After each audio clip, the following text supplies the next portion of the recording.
I had no aspiration individually to become an entrepreneur or build a business. For me, the motivation behind it has always been I had a certain vision for the world or how I wanted the world to be in a way. And building a business or a company was an ideal vehicle towards achieving that mission and vision.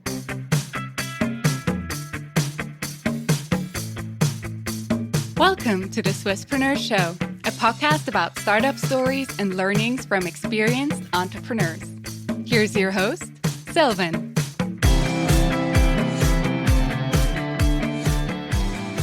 Omar, a very well welcome to the Swisspreneur Show. It's a pleasure to have you as a guest today. Thank you so much, Sylvan, for having me here today with you. Looking forward. Same here. You're the co-founder and COO at Goodwall, the leading professional community for the youth, basically, for the young people out there. And before we talk about your platform and what you exactly do, I want to start with your personal background. You seem to, be one of these students who, before they even got into college, was involved in all sorts of different activities. Is that a fair assessment from the outside? Definitely a fair assessment. I was involved with quite a few activities during school and during high school, especially after school as well. For example, Model United Nations and the debate club. I also set up and created a student association called the Make a Difference Society, which you could say was a precursor in terms of the mission and vision that eventually resulted in Goodwall in that sense. And that was a student association essentially to mobilize the student body to act on certain issues, whether it was raising awareness about global health and HIV/AIDS or the climate crisis and so on. That being said as well, growing up, I had, you could say, a roller coaster of career choice decisions. Initially, my first career aspiration was to become a particle physicist at CERN. Wow. That was my initial goal, and that was primarily due to I was, maybe you could say, decent at math and physics. My physics teacher at the time was also a particle physicist at CERN, and as a result, she was a real role model for me. Unfortunately, though, or fortunately for her, she got a promotion, became the director of the school, was replaced by a nuclear physicist, very smart, but not necessarily the greatest teacher of sorts. And as a result, I kind of lost my inspiration or motivation for pursuing that career track, and decided instead, inspired by another role model who was my English literature teacher, Miss Edwards. And she was one of the first female lawyers in Canada, studied at Oxford and so on, and inspired me to pursue law instead. So had quite a diverse start to my journey in that sense. That's super fascinating to hear. And also, the importance of the role models, of the teachers in your case that really shaped you. On the other hand, today you're an entrepreneur, you run your own company.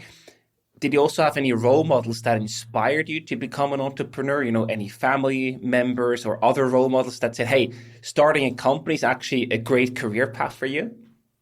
Interesting. Perhaps I'd argue my brother Taha might have been a role model in that sphere. As kids, we set up very small mini entrepreneurial ventures, from selling newspapers to lemonade and garage sales, and at one point even a sort of sustainable fashion brand of some sorts. But I had no aspiration individually to become an entrepreneur or build a business. For me, the motivation behind it has always been I had a certain vision for the world or how I wanted the world to be in a way.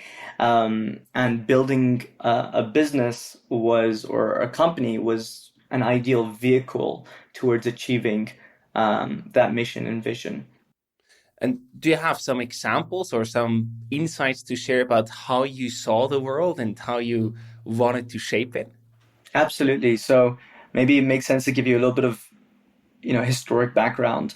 Mm-hmm. Taha, my co-founder, and my brother, we were born into a humanitarian family of sorts. So our father served the UNHCR to help refugees in Iraq, Afghanistan, Iran, the last Gulf War for more than 30 years. And our mother was the first female employee of the Global Fund to fight HIV/AIDS, TB, and malaria.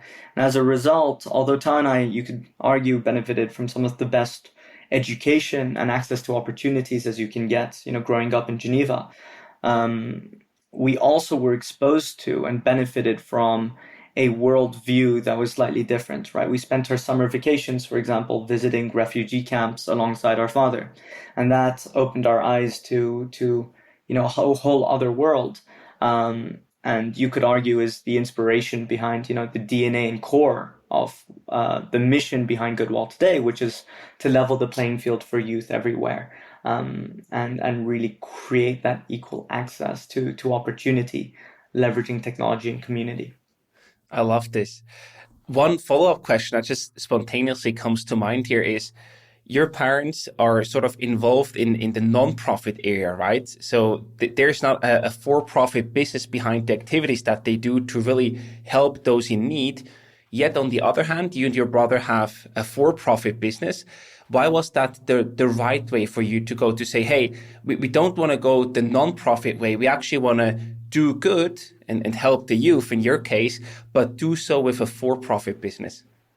Interesting question, Sylvan. I think one aspect to it is we grew up also at a time when you had what you refer to as the rise of social networking technology in particular. And what that tech enabled was the ability to reach and impact people at massive scale. Mm-hmm. And in order to achieve that scale, it required, quite an intensive, you could say, capital investment up front in order to build up that technology, scale that technology, and innovate. And for that model, building a venture, building a company, a social enterprise with a social mission, but yet with an ultimate goal to drive an ROI for our investors and a sustainable business model, became a lot more attractive in order to achieve the scale of impact that we intended to. Perfect answer. I like that. That makes total sense. So let's get back to the foundation of Goodwall. You actually founded it with your brother, with Taha, as you already mentioned. Have you always gotten along well as siblings? We've been very close. Interesting enough, I think it was only a couple years back where the longest period of time that Taha and I were physically apart was like 2 weeks or 3 weeks ever. So we've always been very, very close. We've, lived together, traveled together, worked together for many, many years. I think as a result of that, we've created a unique bond, one that goes beyond what is typically expected from siblings or brothers. And for that, I'm incredibly grateful, in retrospect, of course. And does that also mean that you make a good co-founding team because you're so close? Is that sort of the prerequisite to also be good co-founders? I would say it definitely helps. It definitely helps. It helps that we share a same vision for the world, the same mission, and many shared values. I think that's at the core of what makes any good company, as well, and that's what we're able to bring to the table together. We're also quite complementary. We have our differences, and we're able to bring different value to the company. Right? Taha is, in my view, an exceptional leader as well. He's able to mobilize and inspire and motivate a team, on a very bold mission as well. So I think we're quite complementary as a founding team, to date. That sounds like the perfect setup, right? You're close, you share the same values, you trust each other, obviously, but you also bring a complementary skill set to the table. So I think that's the perfect ingredients for a good co-founding team. Trust is definitely a key aspect or ingredient there, right? Because at any moment in time, your co-founder, in this case, my brother, has my back, and vice versa. And that really gives you the confidence to really, move things. Right. On the other hand, I can imagine, since you're always, very close, not only close as humans, but also close in terms of same locations or traveling together, etc. Can it also be difficult to have your brother as a co-founder, that it's, for example, difficult to sort of have a work-life balance, as they used to say? Interesting. I think, when it comes to work-life balance in particular, the key for us is we're doing what we love doing, right?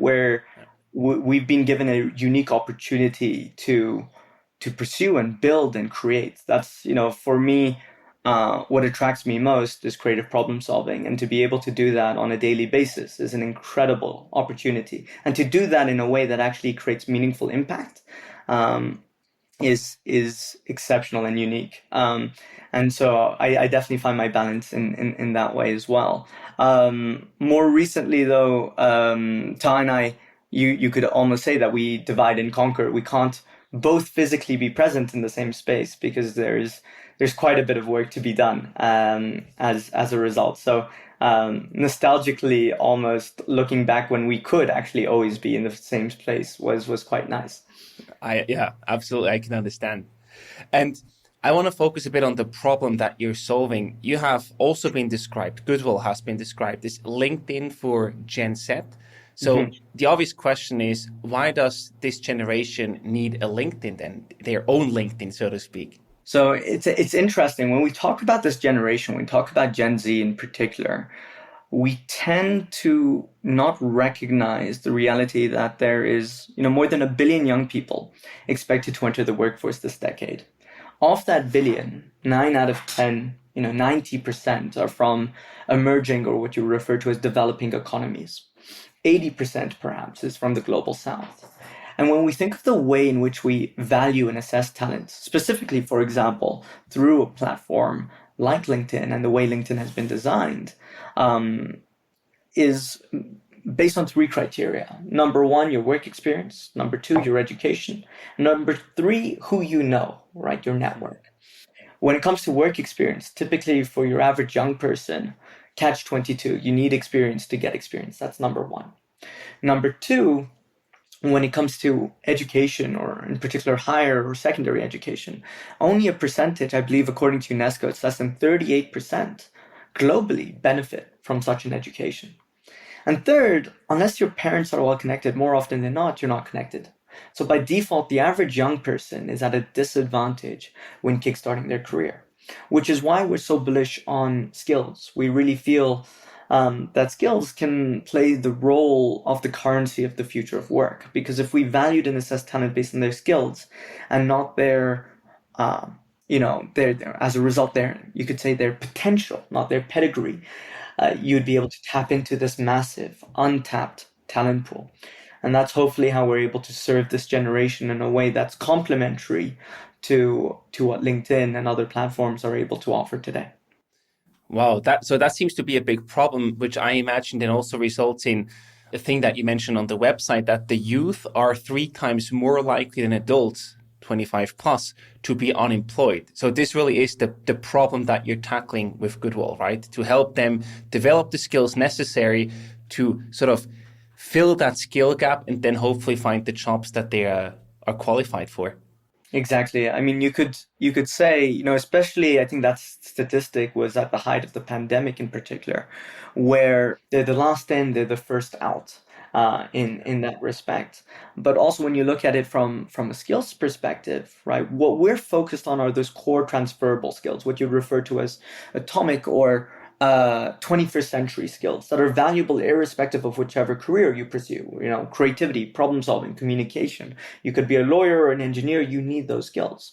Why is this important? Because, with of course the advances in artificial intelligence and automation and so on, many of the jobs that exist today just won't exist tomorrow. But many of the jobs that will exist tomorrow don't exist today. So in order to bridge that gap, by focusing on those core skills, we're able to better prepare this generation to adapt and to be ready for the future of work.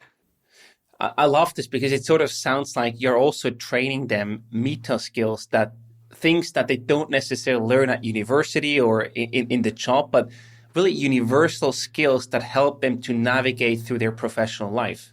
Correct. Exactly. Amazing. And how do you exactly do that? So you have the platform in the background, right? So how do you exactly do that from a user perspective? So assume I'm a young student right now. How do I join and experience the power of the Goodwall platform?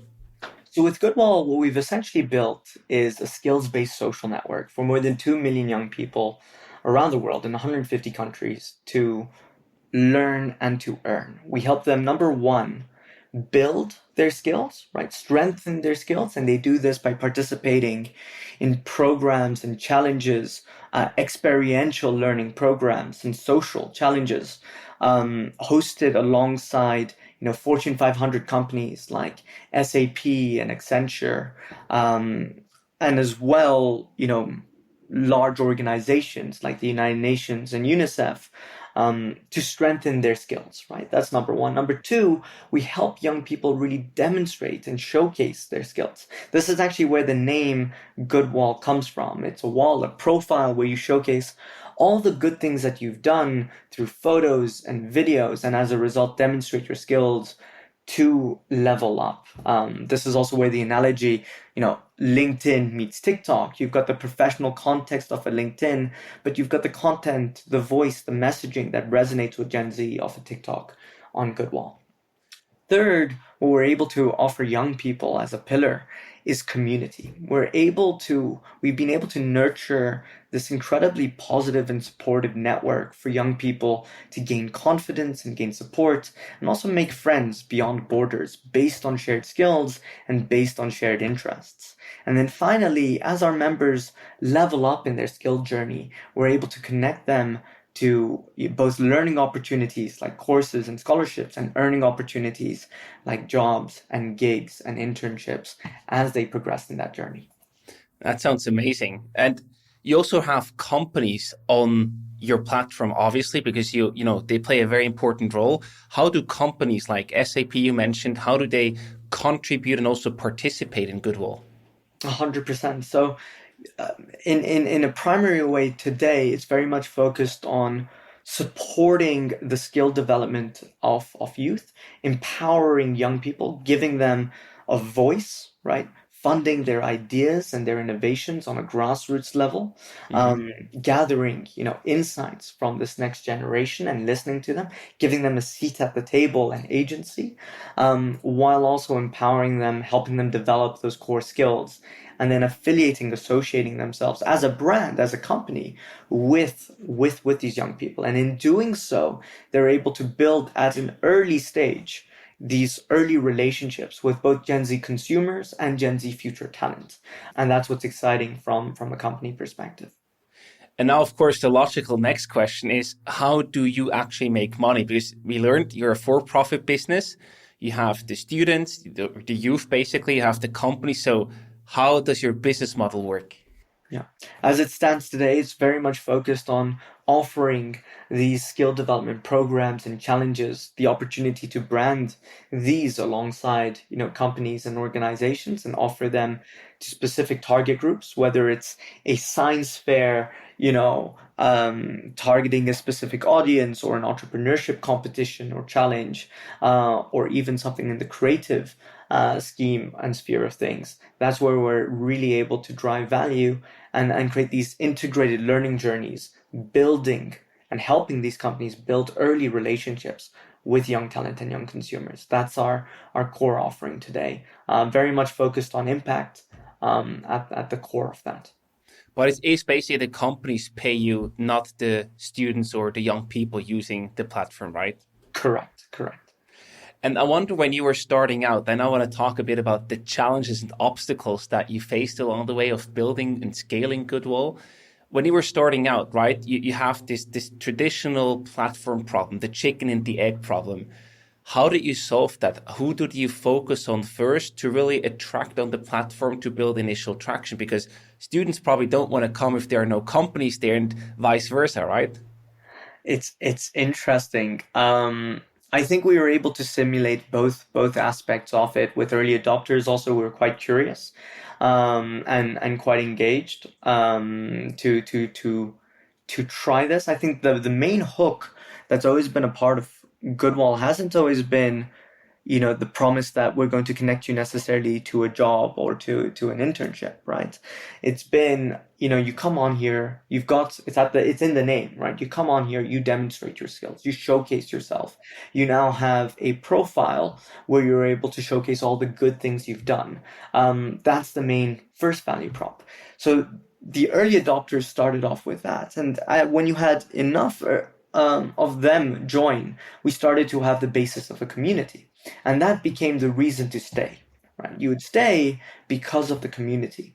And of course, in the back of everyone's mind, by building that profile, by showcasing those skills, it would eventually connect to opportunities, learning opportunities, earning opportunities, scholarships, etc., that we're now able to offer as we've been able to scale in a sort of self-fulfilling prophecy, as you said. As we scale the talent pool, well, we expect to have more and more opportunities available for our young people to connect to. That sounds amazing. A very nice way of solving that chicken and egg problem with the Goodwall to showcase. I wonder if you zoom out a bit, right? There seems to be a big underlying trend that you're focusing on, right? We have the baby boomers basically getting retired. There are less and less people available in the employee market, basically. So in the labor market. And I just wonder, did you see now any, higher sense of urgency from the companies to work with you to really say, hey, this will be a big problem. Talent is even more scarce than before. We need to act now, and we need to act with the youth and early people, basically. Well, there's definitely we've definitely witnessed a growth in interest and attraction towards our offering as well. I would also argue that the climate crisis is playing an important role because in order to be prepared, and actually one of our main focuses this year as an organization and as a company is to prepare and upskill and empower young talent at scale to be ready for the green economy of tomorrow. So that's something that we're really looking forward to addressing and taking on this very large challenge head on, because just speaking with our own young people and Gen Z as a whole, I think BBC mentioned 60% of young people wake up every morning with climate anxiety, right? Wow. And 58% of them believe that humanity is doomed. So we have a responsibility to shift that narrative, but also empower youth to be able to act on that issue as well. You're in the best spot to make that happen. That's for sure. Thank you, Sylvan. And I think that's something that hopefully many more Swiss companies do, because usually we have the very traditional way of first we do Switzerland, then we expand maybe to France, maybe to Germany, and USA seems to be so far away. You went international from day one, basically. Was that challenging, to build traction while still being here in Switzerland and basically, having a Swiss entity and a Swiss company? I would say it's never the easiest, no journey is easy in this respect, right? Whether we had decided to stay local and national, I'm sure that would present itself with its own challenges as you scale up and grow. Inevitably, we've had to travel quite a bit and be on the move in order to be able to expand and grow. But by, with every big adventure, if Sylvan, you being Swiss, would probably be quite familiar with mountaineering and alpinism. You always, if you're going out on a big adventure or venture in that sense, you have to have a base camp that you're able to come back to, that you're able to regroup, etc. And that base camp has been Switzerland for us. Infinitely grateful for the Swiss ecosystem support in serving that role as well. I mean, it was also clear, right? The Swiss market alone have been way too small for your platform, basically. I mean, it's also obvious. It's from a mission perspective and from an impact perspective, what we're looking for was very much on a global scale, in that degree. The last topic I want to talk about is the topic of funding. So you're a for-profit business, but you also mentioned there were some, of course, upfront investments to actually build the platform, to build the initial traction. So how important was fundraising along all that path so far? I mean, it was key, right? And again, here's another reason for the Swiss ecosystem coming together and supporting us in the early stages, right? That early funding is what allowed us to demonstrate and build the platform, demonstrate the use cases, the traction, both from a user perspective and a revenue perspective and get that initial growth. And as a founder, you took on funds from investors to build your company. Now in 2023, the climate for gathering investments and attracting VC money looks a bit more challenging, to say the least. How do you navigate these waters as a founder? Is that something that really concerns you, where you say, hey, it's really challenging and it's also a big obstacle to solve now? Or is that something where you say, hey, we're happy we took the money early on and now we're a bit in a different position to navigate these waters? It's interesting. You can look at this both as a challenge, but also an opportunity. In our case, it's really an opportunity to really focus on what matters most and on achieving, the growth that we require to take Goodwall to that next level. So, in a way, sometimes when you have a bit of adversity, when you have a bit of a challenge that pushes you a bit further to, I always get reminded of this Batman scene, and I think it's in the first Batman movie, Batman Begins or something, and he's trying to escape this hole, and he's climbing up with a rope, and every time he tries to make this leap forward and he's got the rope there, he's not able to get to the other side, right? But the moment he decides to remove that rope, and now everything is on the line, because if he falls, there's no second chance. There's nothing left for him. There's no safety. And he actually, at that point, succeeds and gets out of this hole, right? So in the same way, the current financial environment can be seen as a big motivator and an opportunity to really succeed, if viewed that way. Just make sure you don't fall. Exactly. You just have to make sure you don't fall. That's exactly it. Sounds easy, right? That's amazing. So you talked about the next level. So currently you help more than 2 million young people in more than 150 countries to develop and showcase their skills. First of all, these are incredible numbers. So big congrats on that. That's really impressive. But you talked about the next level. So how many more can you, or shall I say, will you reach in the future? I think the scale of our goal or of our ambition is very bold, right? I think for us, the mission is really to level the playing field for youth everywhere, and in doing so, make the future of work for everyone. There really isn't a limit towards that. And towards the scale of the impact that's possible there. That's also what makes this such an exciting opportunity for us. So what is next for you, Omar, as an individual? You talked a bit about the company, where you want to go, but for you personally, what's next? What are you excited for about the future? What's been, I would say, one of the best parts of this journey is the continuous learning that I've had to go through. Every year or every other year, approximately, my role has evolved and adapted, right? I mentioned earlier on when you asked me the question about my background, and I went from particle physics to law to humanitarian law to this. Throughout the journey of the company, I've been able to dive, really deep into engineering, into product, into design, into marketing and growth, and right now into partnerships. And as a result, I maybe have one of it's at the same time a challenging role, but one of the most interesting roles, because it's constantly changing depending on the needs of the company and the scale of the company. And as we grow, the common denominator has always been, solving problems creatively as we grow and as we scale. And that's what keeps me excited, 100%. It sounds certainly like a very interesting learning curve to go through. Thank you. So, Omar, to wrap up the conversation today, we also prepared some rapid fire questions for you. I'm going to ask you a simple question, and you have to answer in one sentence. You ready? Let's go.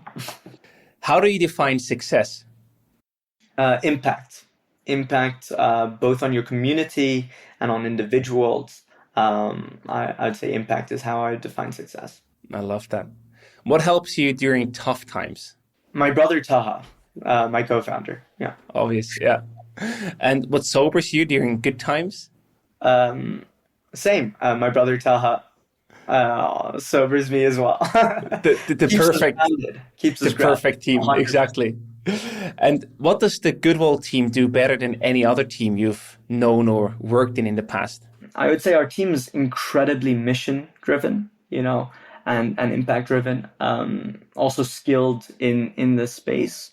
And then importantly, I think we touched on this earlier. It's a very diverse team with a global first mindset and a approach and worldview, which allows us and gives us a unique edge when solving what is very much a global challenge.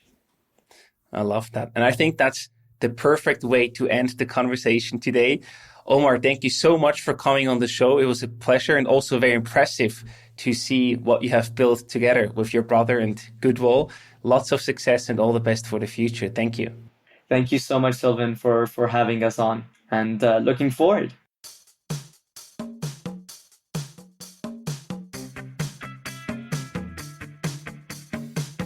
We hope you enjoyed today's episode. If you did, you can support us by rating our show on Apple Podcasts. This way, we can reach an ever-growing number of aspiring entrepreneurs.